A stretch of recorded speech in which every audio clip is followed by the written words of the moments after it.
They escape conflict, violence, or persecution. They seek asylum. They have the right to make a case that they are refugees. Yeah, that was a pretty touching video. Only one problem with that, though. Most of the people coming here are not running from a war. They're going through, in many cases, at least a dozen countries that are not at war.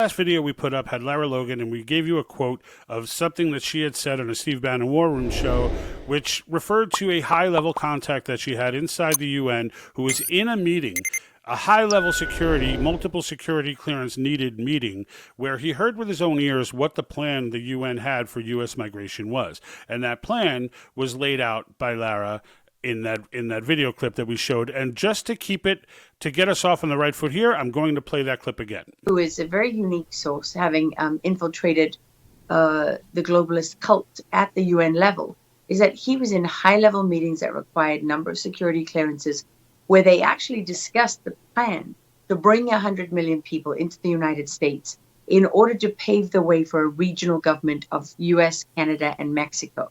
And that was to bring in 100 million people from Latin American countries together with a strategy of creating these cartels, making life unbearable. It's called a push-pull strategy, where they push all these people out of these countries where it's unbearable living like this, and they pull them into the United States. So she gave us that breakdown, and I said to myself when I first heard it personally, well, all right, that didn't sound too crazy to me as far as like everything going on with the WEF, and that they're very public about what they do. And I thought to myself, you know what, it probably isn't hard to find how exactly they're doing this. And lo and behold, of course, the big four journalists that I brought up to you, three of them are involved in these two pieces. Lara Logan, Joshua Phillip, and Michael Young. I'm watching a Joshua Phillip piece, and in watching this piece, he happened to put out a piece a day after I was putting out this video where he went in and looked at the same thing. And who does he go to talk to first? Michael Young. And Michael Young does a great job of breaking down the process, but you ask yourself, well, it must be the cartels, right, that are controlling this thing. I mean, they're the ones getting rich off it. They're the ones getting all the money off it, right? Well, yes and no. So the cartels really are only a first leg of the race. And it's important for people to understand that the UN is guiding this process to get these people into the United States every step of the way. Okay, the UN is with them almost every step of the way. So the way it works is a migrant will pay the cartels $6,000 a head. So for a family of four, that's $24,000, right? You pay this $24,000, and what does it get you? It gets you a deadly trek across up to 12 national borders, through the Darien Gap, which is an absolute nightmare, a jungle, a harsh jungle, mountainous jungle, through ridiculous terrain where more than 10% of the people who go through end up perishing. If they don't perish, they're likely to be raped, robbed, or get lost in the jungle forever. Now, once they get through the jungle and they make it over what's called Death Mountain, which is the last of the three mountains in the Darien Gap, and they get themselves to safety, what they consider to be safety, and throughout all the countries that they pass through on the way to get there, OIM is there. Who is OIM? OIM is an organization from the UN who, in essence, helps with the transport. So they're capable of supporting migrants in all stages of the journey. They even mention broader 2030 agenda. So they actually call out the 2030 agenda by name. This graphic is right from their website. So it's not something that, we had to put together. It's very easy to find. And OIM, the International Organization for Migration, being a UN organization, is funded by multiple nations. They help orchestrate all of these nations. And the UN, by the way, helps orchestrate all of these nations directly, since multiple countries have to be in cahoots with their part in this scheme. All right? And it is a scheme. And there are smaller NGOs, non-government organizations, who are participating here. We're assuming, okay, that a lot of them, they said, are Catholic organizations, and it's bizarre how specific they were. Not Christian, but Catholic organizations. And with my feelings on the Pope, having been born and raised a Catholic and not being a big fan of the Pope, I'm a little creeped out by the fact that it's only Catholic organizations that seem to be helping on the small side. But there are other small organizations who likely are pitching in large part to just get these people out of their towns. They have small towns. The Catholic organizations are doing it for humanitarian purposes, I hope. But the people in these other organizations just want to funnel these people through their towns. Because you've got a town that's of 500 people and 2,000 people descend on it. You just want to get them on their way, right? So it's OIM or IOM. Either way, depends what country you're in. They're called both. So the International Organization for Migration will provide buses. They will provide food. They will provide resources. They will ensure, after you've done going through this trek and almost died, if you can make it to them, they will ensure that you get to your destination safely. And your destination is the United States of America. Now, for those saying, oh, well, these people are seeking asylum, they want asylum, it's not asylum. And as Michael Yohn points out, and he's there regularly. It's not like he went and spent a 3-day trip. He's flying in and out of there constantly. And the reality of the matter is, in his own words, he said, most of these people, the vast majority of these people, are not coming for asylum. How do we know that they're not coming for asylum? Because they're passing through 10 to 12 countries, all of which are not at war, are not in some state of chaos, and they are not asking for asylum. No, they're making their way to the United States. All right? Period. That's the reality. And now on their way to the United States, IOM will help them every single step of the way. Now, Joshua Phillip, in this documentary that he did, and I do encourage everyone to go ahead and take the $1 a month subscription to the Epic Times, the trial. It's like 3 months for $1. And if I'm wrong, just cancel it. You spent $1. But I'm telling you, you're going to end up staying on. It's an amazing news outlet, and everyone should be engaged with it. So he does an interview with Representative Thomas Tiffany of Wisconsin. Thomas Tiffany is one of the few Congress people who are actually engaged with this and trying to take some action here. And he actually went down to the Darien Gap with Michael Yohn and saw for himself firsthand, and absolutely says it was an educational, eye-opening experience. And he says himself, he's seen IOM in multiple locations. Now, this is not just, keep in mind, IOM is not just about their main goal is to get people into the United States. However, they're getting people into they're all over the world. They're migrating people into Europe. They migrated the Afghans. They migrate everyone. They're the UN arm to displace people in this world. Okay? But let me give you a piece of some of what Tom Tiffany had to say about OIM. I mean, I was anticipating finding the cartels being the main human trafficking organizations, and now I find out there's all these NGOs. What do you know about these NGOs? It's really interesting to see. So, first trip here in April, down in the McAllen area, Border Patrol said, if you watch, like down in Mexico, Central America, you'll see an organization called IOM, sometimes OIM, the two letters are turned around, Organization for Immigration, International Migration. And they said, watch for them because you may see them. And sure enough, heard about them in McAllen, found them down in Panama. They were the chief facilitator of moving people up that first step of the pipeline to Panama. And then at the end of August, when the Afghan evacuees came to a variety of bases, Army bases around the country, including Fort McCoy in Wisconsin, guess what I heard from the commanding officer?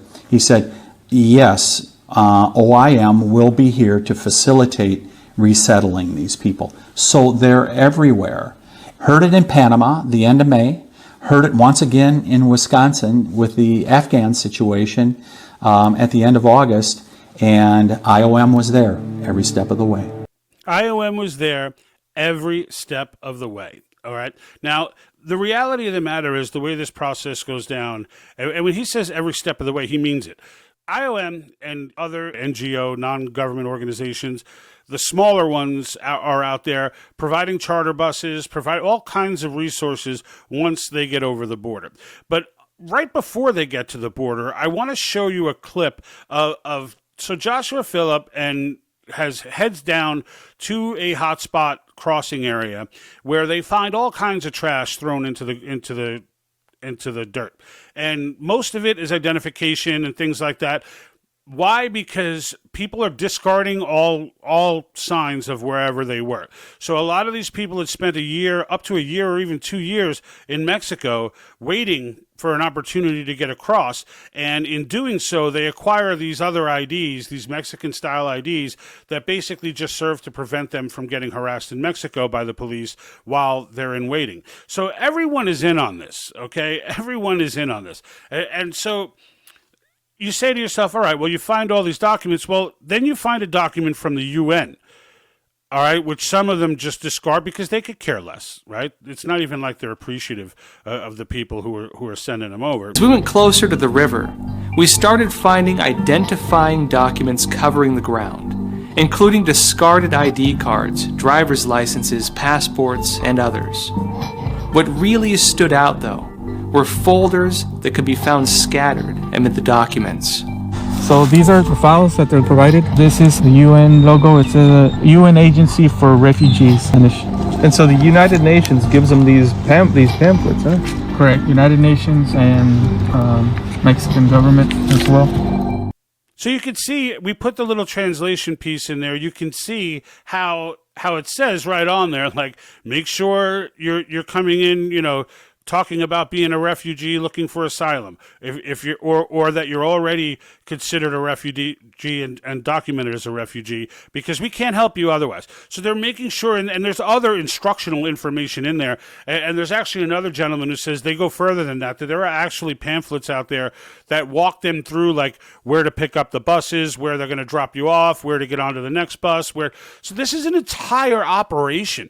This is not just people fleeing their countries and trying to get into the U.S. for a better life. This is an entire organized operation, and it's organized by the United Nations. Now, once these people come over the border, once they're here, then they get picked up by these smaller NGOs, and where IOM's still involved, though. So IOM will actually give them money, all right, to get started. Now, IOM calls it a loan. They say, oh, well, this is a loan, and they even have a section on their website to pay back that loan. However, no one's paying back that loan. The loan, it says right on their website, the money's financed by the United States State Department. So really, IOM's not giving them money. You are. All right. And when you're done giving them money, the NGOs are the ones responsible for collecting it. If you think for a second that once you let these people out into the country with that money, that they're going to just on the honor system come back when they're broke, they have no job, they have nothing, they just showed up here, you gave them money on no credit and then sent them off into the world, they're not coming back. I guarantee you they're not going to disclose the payback numbers on those loans. I guarantee you that. And if they do, we can all have a hearty laugh before we all get pissed off together. Because that money is gone. All right? That money is gone. But this is how the operation works. And I wanted to give you a quick breakdown of that because it's important for people to understand that these are not just innocent migrants and whatever. This is a game. This is a strategy. There's a goal behind this. And it's important that we understand that. And it's important that we understand who's operating it. Because right now, our federal government is 100% in cahoots with the UN. The Biden administration is literally being dragged around by a leash by the UN. Our best interests are not being taken into consideration. So what can everyone do about it? Well, it depends where you are. So around the world, it looks like some countries are already taking action. Italy just hired that wonderful woman to run the country there. God bless her soul. God bless the paisans over in Italy. Europe, you can do the same thing, right? Most of Europe is going to have to get this done through election process. Here in the States, we get it done through Article 5. Now, will Article 5 change the actual course of immigration law? No, it will not. However, the calling of a convention of states sets a precedent that will never be forgotten by the federal government. And while the issues at hand for the current movement that 19 states have already signed on for only addresses term limits for all federal officials, fiscal restraints on the government, and government overreach, regardless of which proposed amendments actually get ratified and which come through, once that process is done, it's not like the people who pressured their state legislatures to call this convention go away. They're going to be there. They're going to be there. And like Jefferson said, when the people fear government, it's tyranny. When the government fears the people, it's liberty. Well, liberty will have been attained because the government will fear the people. And if they continue to do things like let the border get out of control, it'll be a simple gesture from the American people, a simple flex of the muscle to say, hey, if you can't handle your responsibility, child, then we're going to get involved again and handle it for you. And in every case that's happened in U.S. history, the federal government has gone the way that the people want. So this is the path.